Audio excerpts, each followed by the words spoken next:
Stop saying strong. This one word makes you sound 10x smarter.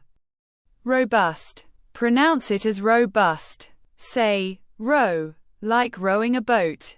Then bust, like to break something, emphasizing the second syllable. It means strong, healthy, and capable of withstanding or overcoming difficult conditions. Even after a Category 5 hurricane swept through the valley, the ancient stone bridge remained completely undamaged.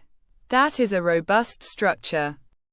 Instead of saying strong, say robust to sound more advanced. Now it is your turn. Use the word robust in a sentence and drop it in the comments.